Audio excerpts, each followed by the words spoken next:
Single father finds lost girl in the forest. Her identity shows she is millionaire CEO's daughter.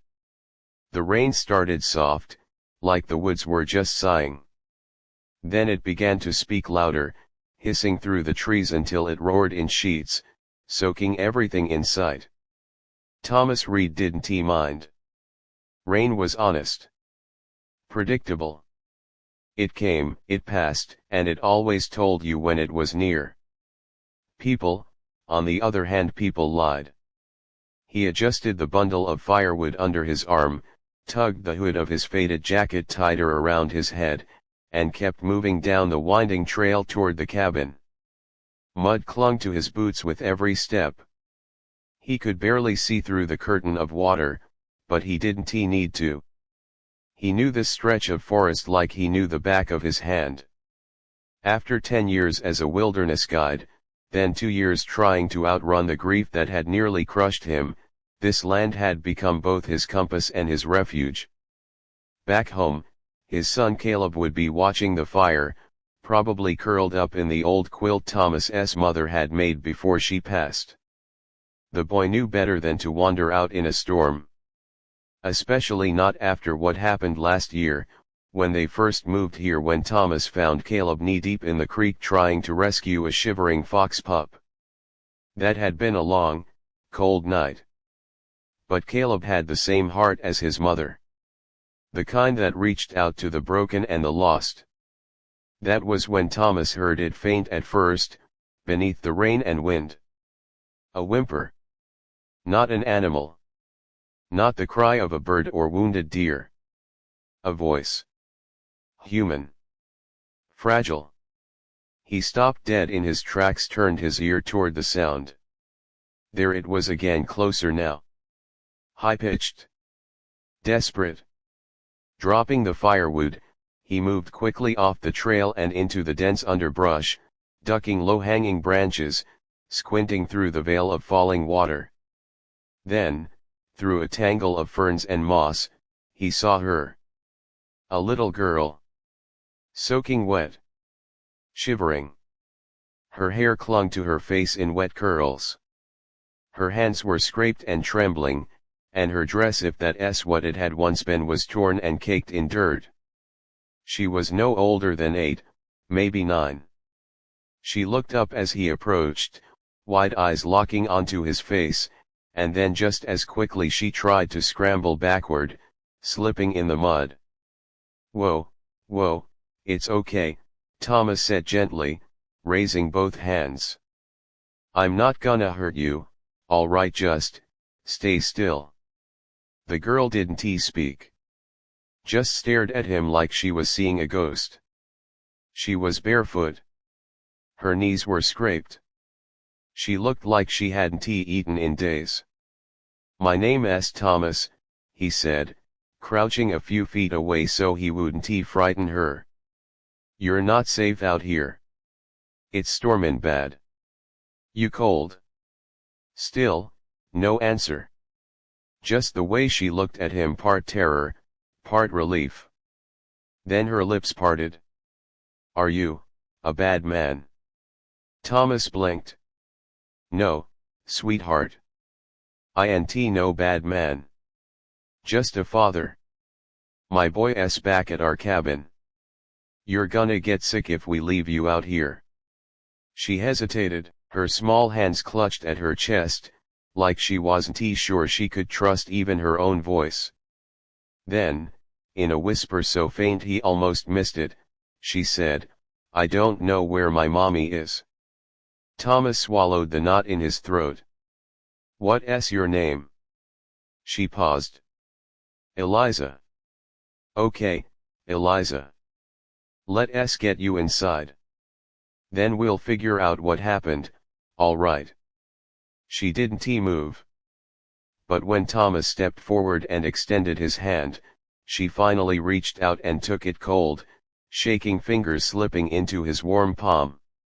He wrapped his jacket around her shoulders, scooped her up, and started back through the trees, the firewood forgotten. By the time they reached the cabin, the sky was nearly black. Caleb opened the door before Thomas could knock. The boy's brown eyes widened when he saw the girl in his father's arms.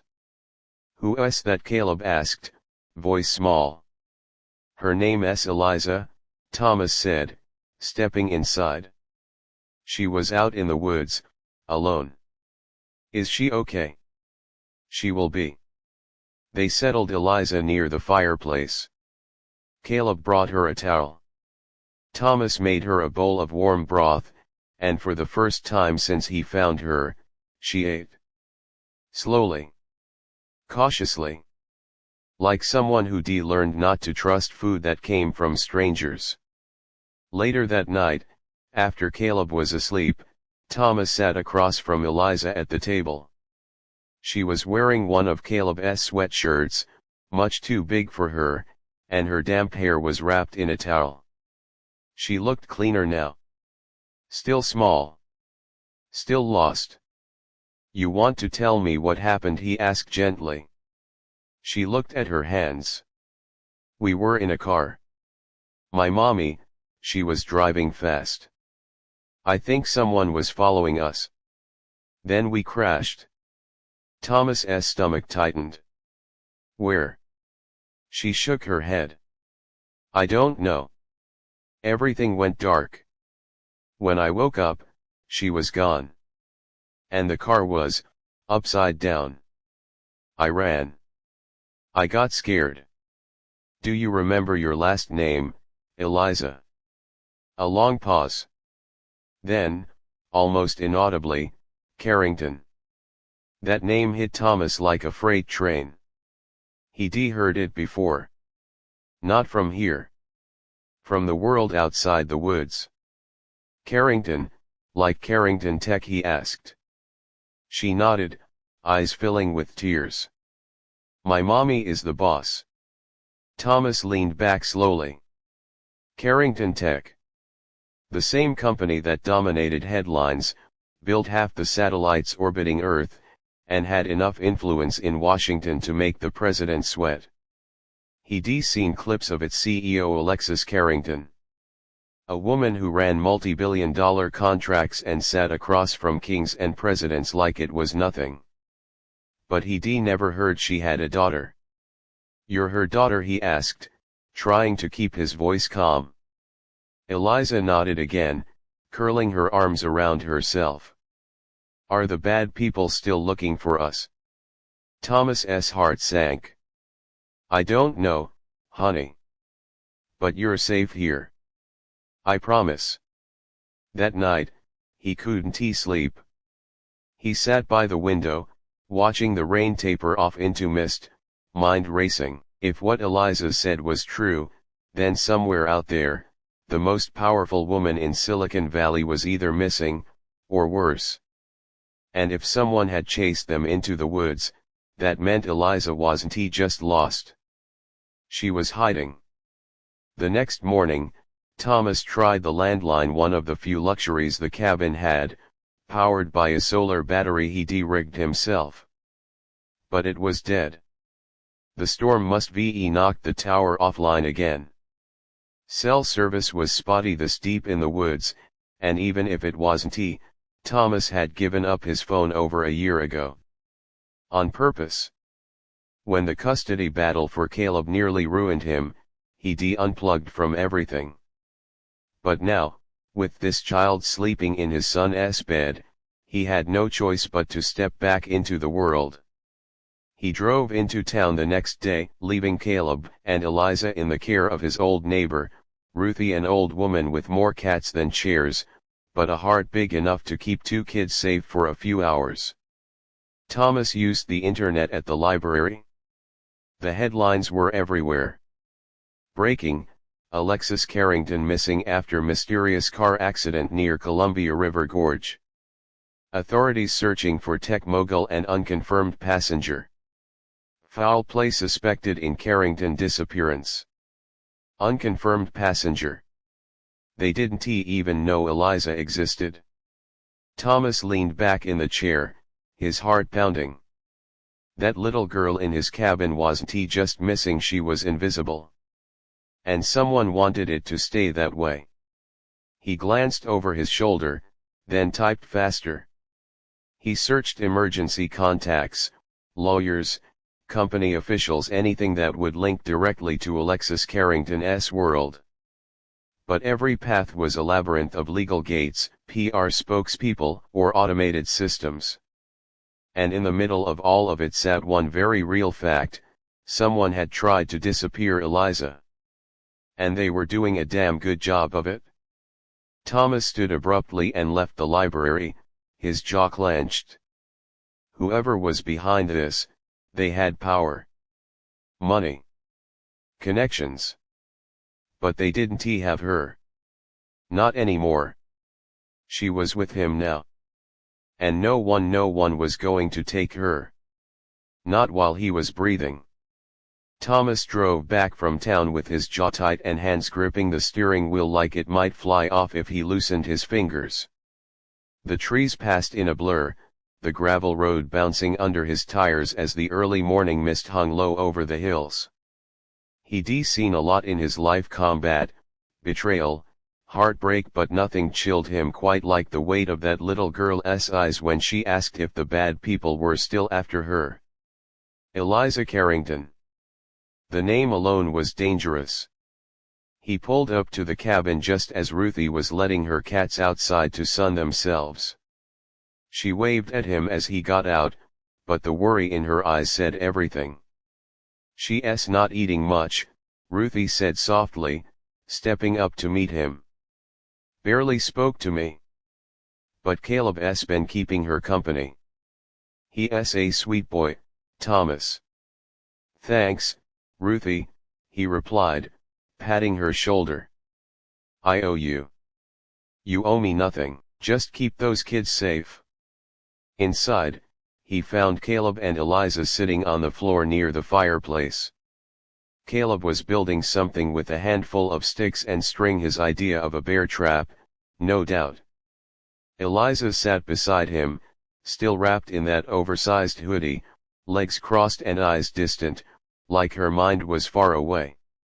When she looked up at Thomas, he gave her a soft smile. "Hey, kiddo. You doing all right?" She nodded slowly, but didn't say anything. "I went into town," he said, crouching beside them. "Saw some things on the news. They're looking for your mom." Eliza's face twisted just slightly. "Did they find her?" He hesitated. "Not yet. But they will." She nodded again, even slower this time. Then she leaned against Caleb's shoulder. The boy didn't move or flinch, just kept working on his little project, like having a strange girl rest her head on him was normal. Thomas stood up and exhaled. He had to make a decision, and soon. The storm had knocked out the power grid across half the county, which meant it might be days before landlines were restored. That left one option. He had to drive into the city. But if whoever had been after Eliza was still looking, he'd have to be careful. Real careful. Later that evening, after dinner instant noodles and some reheated stew, Thomas sat at the table and laid out an old topographic map of the region. He hadn't used it in months, but it still had the red markers he'd penciled in years ago. Hidden trails, ranger outposts, old service roads. He traced a route with his finger from the cabin to the nearest town with a federal building, Eugene, Oregon. About 90 miles southwest. He looked at Eliza. "Do you remember anything else about the night you crashed? Anything strange?" She furrowed her brows. "Mom was scared. She had me hide under the seat. She kept checking the rearview mirror. Then there were these lights. Bright ones. And a big sound." "What kind of sound?" "Like a whine. Like something was flying low. Not a plane. More like a helicopter. But quieter. That didn't sit right. A helicopter out here in the middle of nowhere. Did she say anything before the crash?" Eliza paused. She said. They found us. Thomas didn't he sleep that night? Not really. He lay awake with the rifle beside the bed, the windows shut tight, and the forest humming with cricket song and distant thunder. Whoever they were, they had resources. Tracking helicopters. Surveillance. Maybe even people embedded close to Alexis Carrington's inner circle. Which meant that somewhere inside Carrington Tech or around it someone had orchestrated this. And if Eliza survived, maybe she knew more than she realized. By dawn, Thomas had packed the truck with essentials, canned food, a first aid kit, blankets, cash.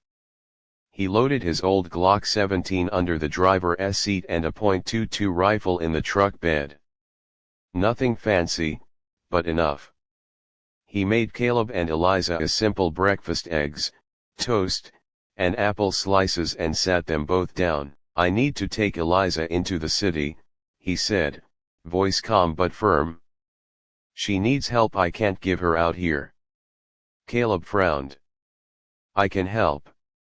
I know you can, buddy. But it's safer if you stay with Ruthie. Eliza looked scared. I don't want to go alone. You won't, Thomas said, meeting her eyes. I'll be with you every step of the way. But we've got to move. I'll keep you safe. 2 hours later, with Eliza in the passenger seat and a blanket around her shoulders, they rolled down the dirt road toward the highway. Thomas kept to the back roads, old Forest Service routes that barely showed on GPS.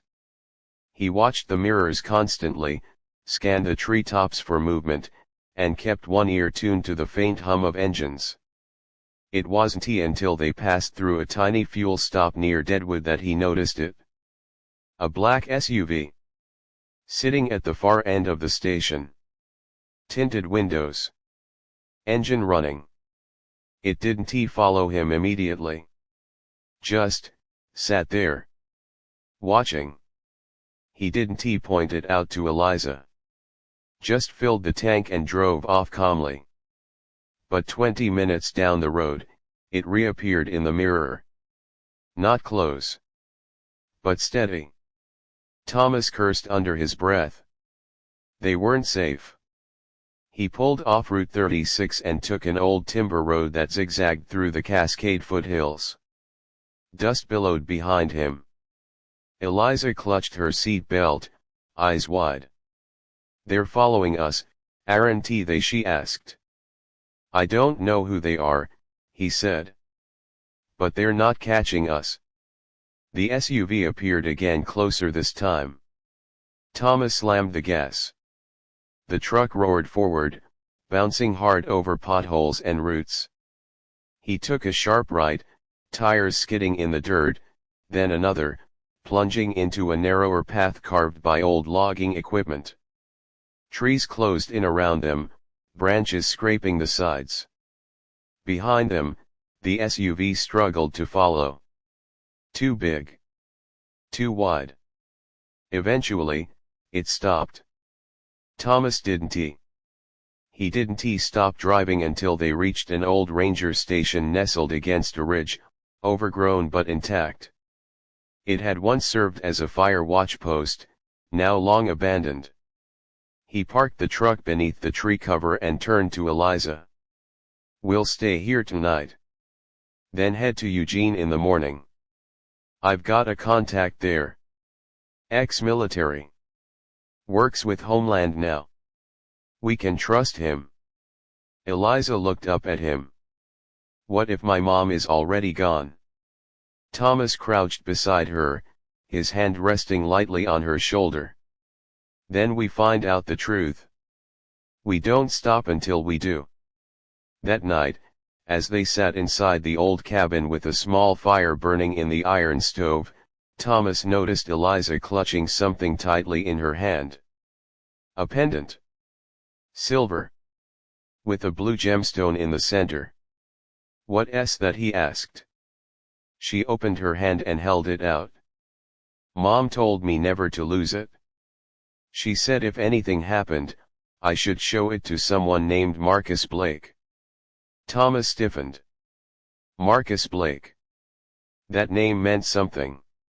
A security contractor turned whistleblower who vanished from public view 2 years ago. He once claimed he had evidence of private companies using AI systems to manipulate government policy, and Carrington Tech was one of the companies implicated in his accusations. The media labeled him a conspiracy theorist, and then, he disappeared. You ever met him? Thomas asked. Eliza shook her head. No. Just heard the name. He took the pendant, turning it over in his hand. Embedded in the back was a tiny chip. Almost invisible. I think your mom left us more than just memories, Thomas whispered. Eliza looked up. You think this is why they came after us? I think, this might be the reason she ran. Thunder cracked in the distance. Somewhere deep in the trees, an owl hooted. But inside the ranger post, the fire glowed steady. And Thomas knew one thing for certain. They were in the middle of something much bigger than he'd imagined. And he was the only shield this little girl had left. The forest was darker than usual that morning. Wet branches drooped, and fog curled through the evergreens like smoke. Thomas stood just outside the abandoned ranger station, staring down at the pendant Eliza had handed him. It was heavier now, as if it carried more than just metal and memory. He knew that kind of weight. Secrets had mass. And this one might be big enough to bury them all. Inside, Eliza was still asleep, curled under a wool blanket near the stove. Thomas let her be. She needed rest. Whatever trauma she'd lived through, it lingered behind her eyes like a storm that hadn't passed. Thomas walked back inside and gently closed the door behind him. He sat at the old ranger's desk and opened his backpack, pulling out the only piece of advanced tech he still owned, a military-grade USB diagnostic reader. It was outdated by corporate standards but still had a reputation for reading encrypted drives in Black Ops units. If there was something hidden in that pendant's chip, this thing would find it. He inserted the chip. The screen flickered once, then again. Lines of encrypted code appeared layered with data flags he hadn't seen in years. He ran a quick decryption sequence, using his old credentials from his security consulting days. The reader churned quietly. Then, with a faint beep, a set of files emerged. The first was a name, Project Lyra. Then, Carrington Executive Access Codes. Internal memos. Surveillance contracts. Secret AI development blueprints. And finally, a short, grainy video. He clicked it. The video played in bursts filmed in what looked like a darkened lab. A woman, Alexis Carrington, was seated at a table, her usually immaculate face bruised, her voice low and clipped. If you're watching this. I didn't make it, she said. They're inside the company. I don't know who I can trust. But I've uncovered something I wasn't supposed to see. Project Lyra isn't a satellite program. It's a black-budget AI defense contract tied to global surveillance. Real-time mind mapping. Target profiling. And they're feeding it data, from children. Thomas's breath caught. Alexis continued. Eliza was flagged by Lyra's system last year. Top percentile for memory recall and emotional intelligence. She's just a child, but they marked her for something called Tier 1 cognitive input. I shut it down, or thought I did. Then the accidents started. Car brakes cut. A drone at the schoolyard. Anonymous threats. I pulled her out of school and started running. She leaned forward, eyes wild now. They want her back, Thomas. If you found this, then someone failed to stop you. But I need you to finish this. Get Eliza to Marcus Blake. He knows what to do. He has the other half of the encryption key. The video ended. Thomas sat in silence. He hadn't told anyone in years that he once worked in private defense, that after Afghanistan, he signed up with security contractors for 6 figures and regretted every dollar. He remembered Project Lyra. Bare whispers of it, mentioned in closed briefings with government liaisons. Most thought it was just myth. But it was real. And if what Alexa said was true, then Eliza wasn't just the daughter of a billionaire. She was the key to exposing something huge. He took a long breath and stood. Time to move. Eliza stirred when he gently woke her. We leaving again, she asked, her voice groggy. Yeah, he nodded. We've got someone to find. The drive to Eugene took most of the morning. Thomas stuck to unmarked roads and turned off their GPS trail. Eliza sat quietly in the passenger seat, eyes fixed on the trees as they passed. She didn't ask many questions anymore. That worried him more than the fear. When they reached the city's edge, Thomas pulled into an underground garage connected to an old veterans building he knew. He called in a favor from a buddy who still worked part-time there, a tech-savvy Marine named Cam Soto who owed him from years ago in Kandahar.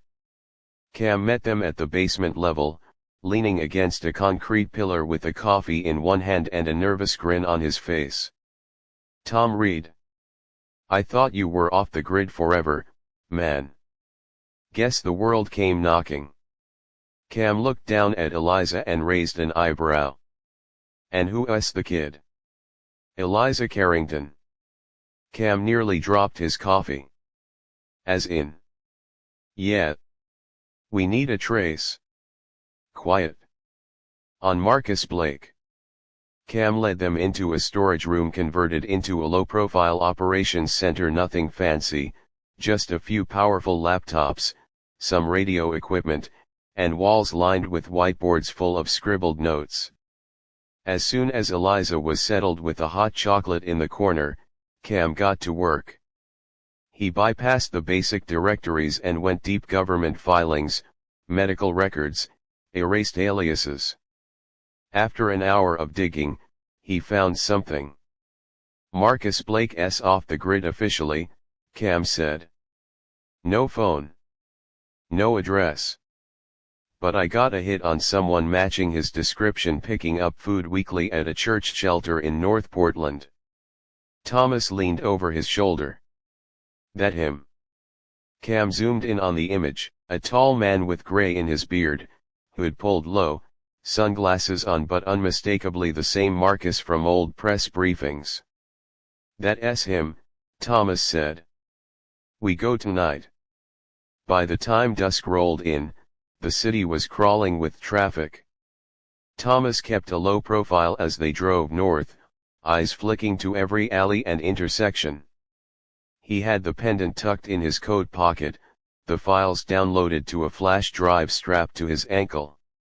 They arrived at the shelter just after nightfall. It was quiet, mostly empty except for a few late visitors lingering near the soup line. Eliza held his hand tightly as they walked toward the back of the building where Cam had said Marcus usually came through. And then he saw him standing near a metal bin, sorting through a donation box. Same height. Same eyes. Thomas approached. Marcus. The man looked up sharply, instantly on alert. Who's asking? Thomas Reed. Ex-USC Blackwater Division. I knew Lee Kessler. We worked Connor together. Marcus froze. I remember Lee, he said slowly. He took a bullet for me. Thomas stepped closer. I've got something from Alexis Carrington. She said to find you. Marcus went still. Then his eyes moved to Eliza. Is that? Yes, Thomas said.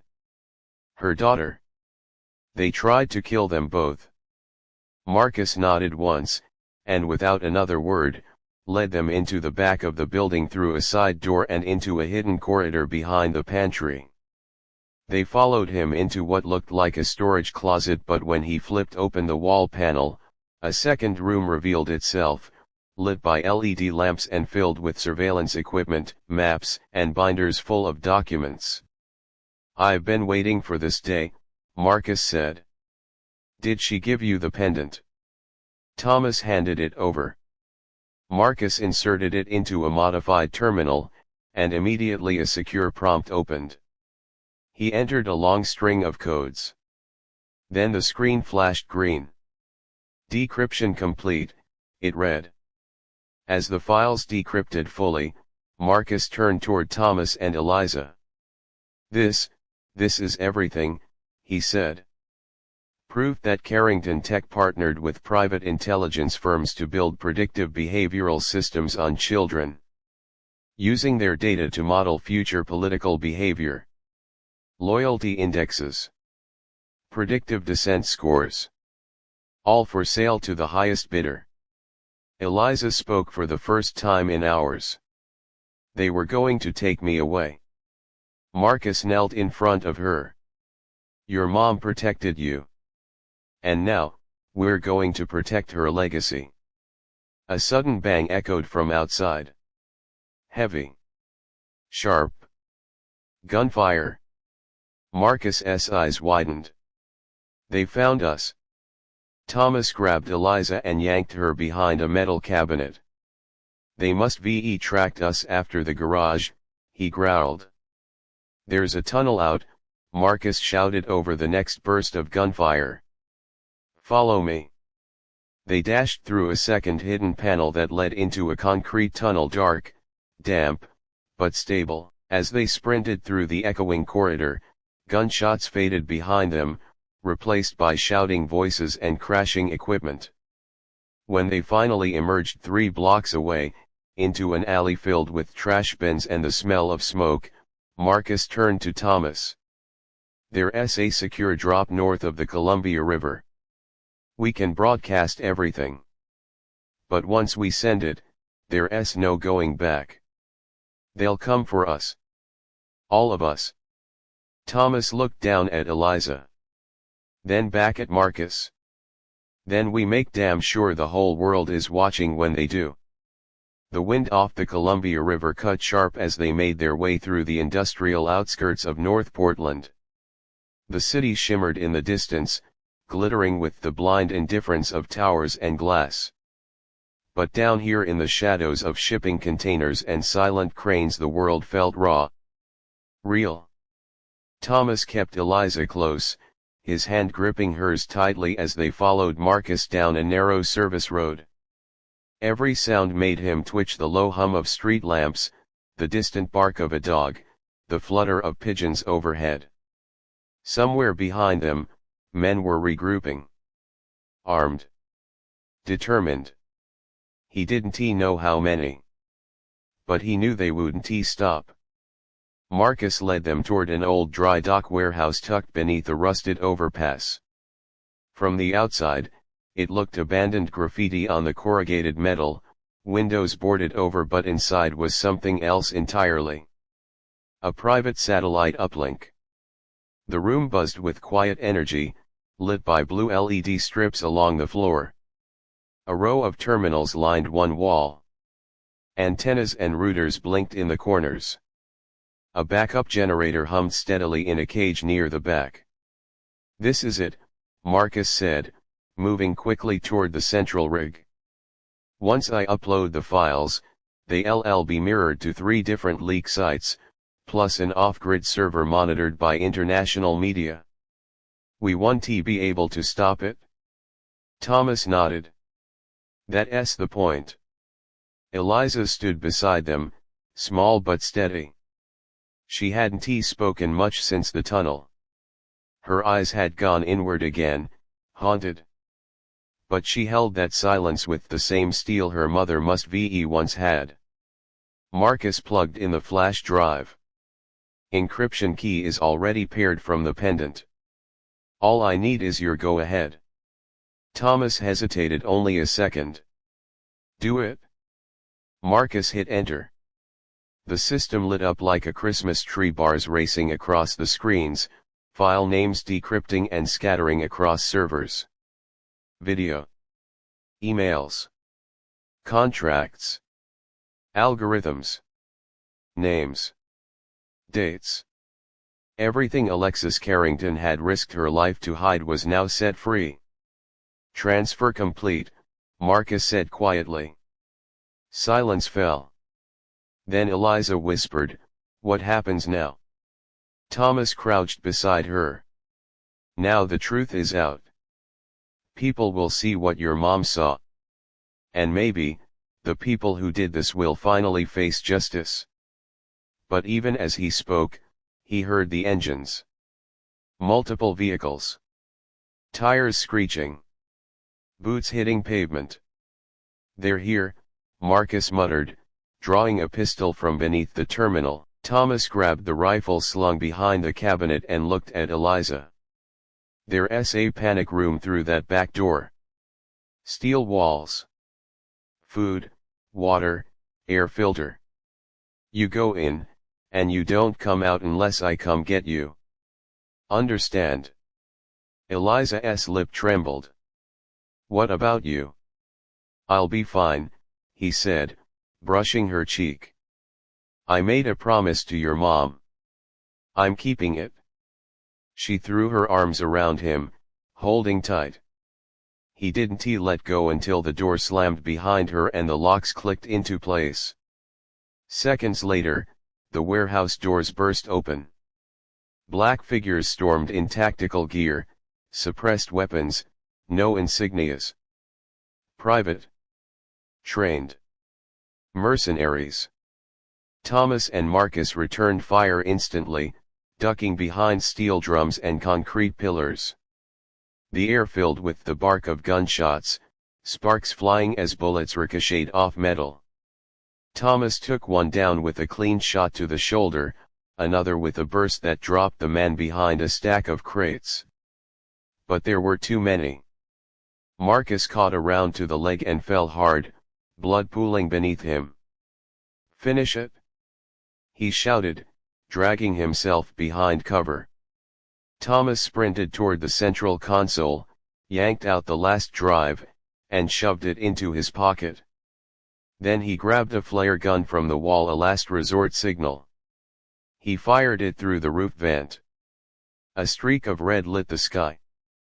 Far above, on a nearby tower, a drone stirred. Back at the media office Marcus had alerted earlier, an encrypted signal flared. Within minutes, headlines began to appear.